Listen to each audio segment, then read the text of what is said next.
We are going to become gods. Period. If you don't like it, get off. You don't have to contribute. You don't have to participate. But if you're going to interfere with me becoming God, you're going to have big trouble. And we'll have warfare. If you kill me, I'll kill you.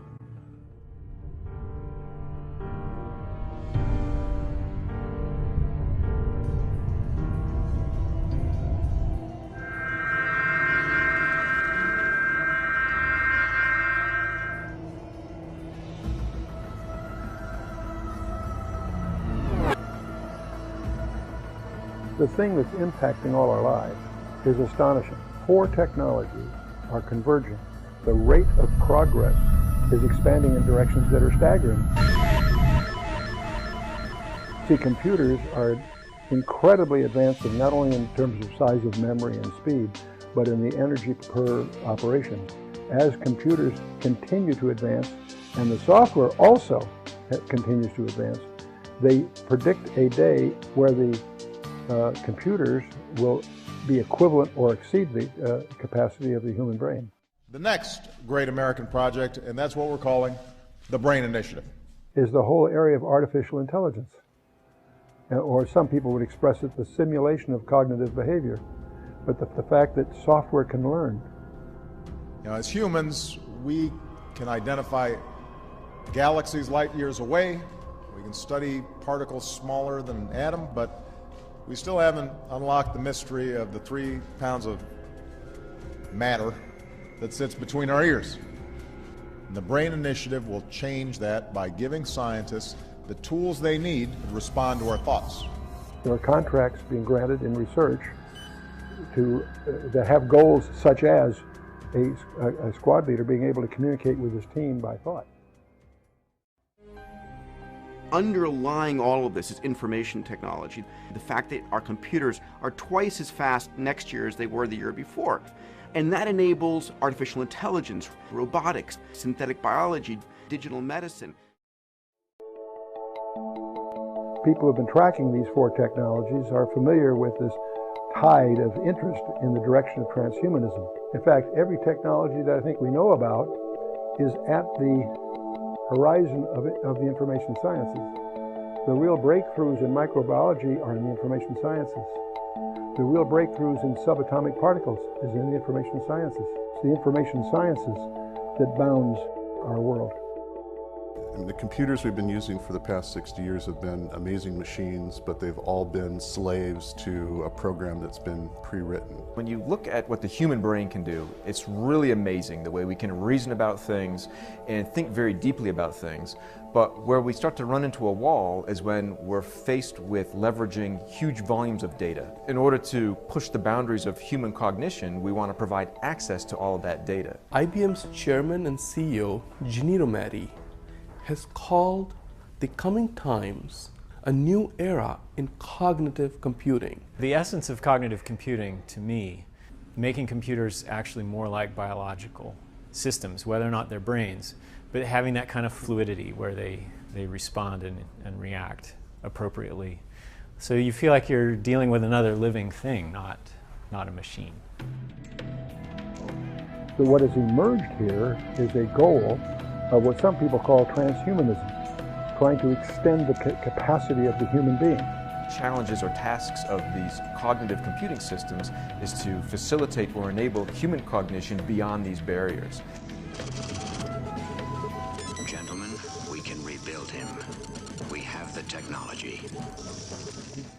What most people don't realize is there's an arms race going on between the major powers for the super soldier.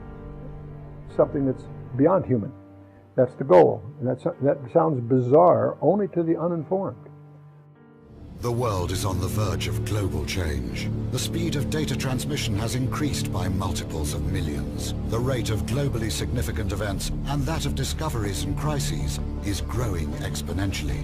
Our civilization is like an uncaptained ship sailing on rough seas with neither chart nor compass, all the while moving faster and faster.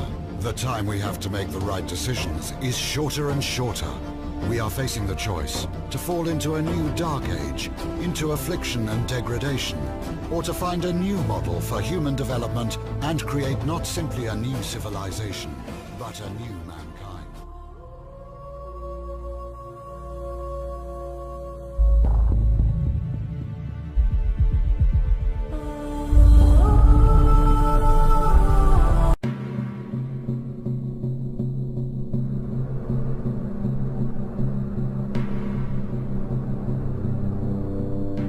Throughout the course of history, there have been periods when mankind made rapid advances. And then there are those other, much more numerous times that remain rather unnoticed as transitory periods. Now, at the dawn of the third millennium, how will this age be judged by posterity? And more importantly, what form will that posterity take? And what kind of judgment will it be capable of? We are now becoming the objects of conscious design. And the implications of that are just enormous, because until now, we've been reshaping the world around us. And we can see how dramatically it's been changing. I mean, we've really reshaped the landscape, and we've built a society and altered society and changed everything that's external to us. But somehow we imagined that we were going to remain the same, that we ourselves were not going to be caught up in this process. And that's not in fact true. We are going to remake ourselves. And it's very difficult to deal with, because it will rip free all of the anchors that have until now told us who we are as human beings. This body is not sacred. The way we are is not some kind of God-given plan. It's really a pure random accident. We take two sets of genes and we shuffle them and something comes out. Sometimes it's a wonderful product, sometimes it has a hole in the heart, sometimes it has psychosis or tendencies towards extreme anger, has addictive problems, can't concentrate, all kinds of defects. To say, oh, that's normal, that's sacred, that's good, to me is rather absurd. It's random. There's not a plan there that we're thwarting. So genetic engineering seems to me one of the most moral things we can do. A single species is defined by the isolation of our genetics, reproductive isolation.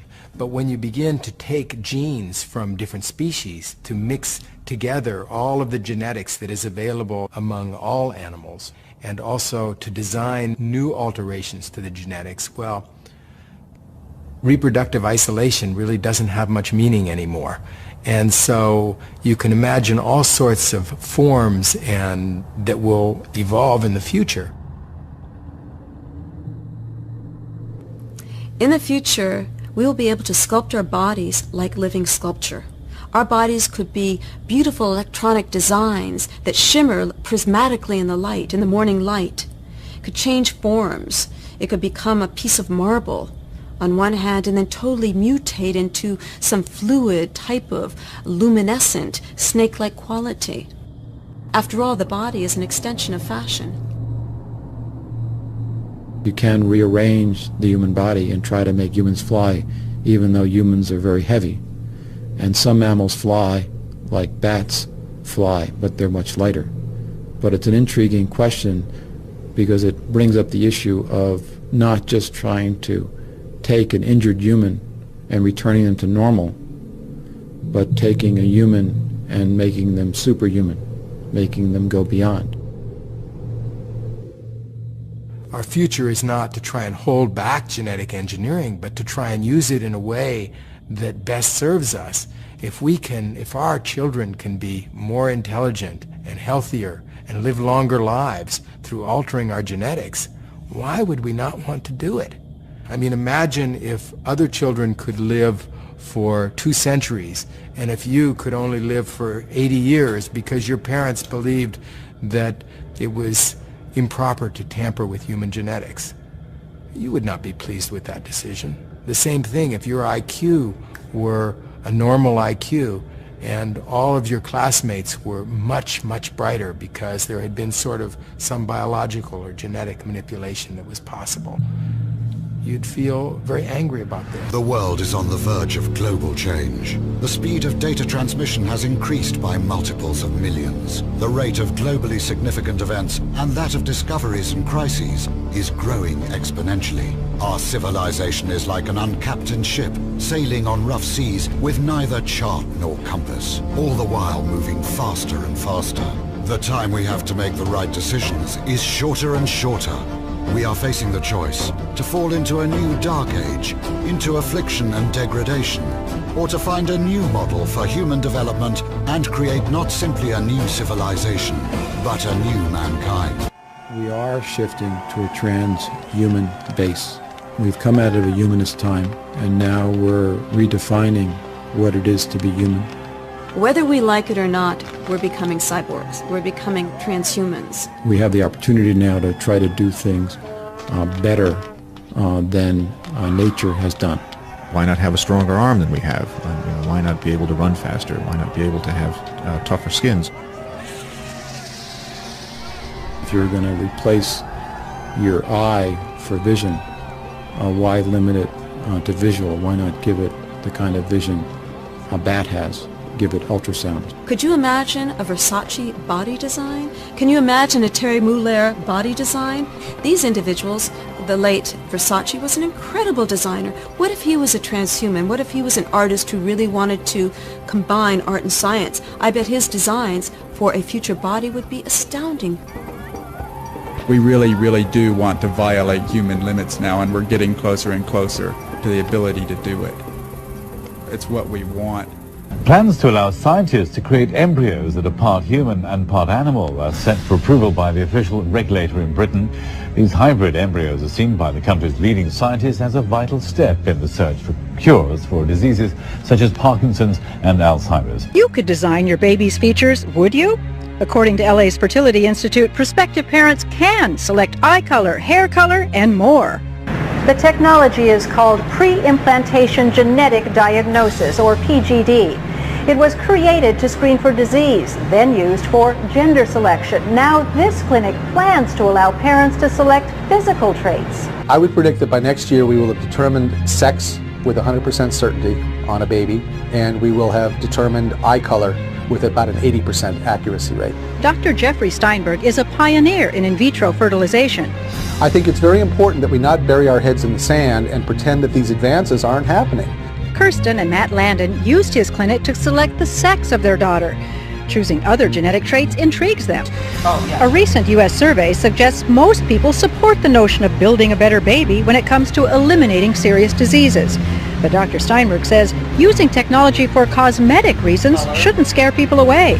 Of course, once I've got this science, am I not to provide this to my patients? I'm a physician. I want to provide everything science gives me to my patients.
Which leads to an obvious conclusion.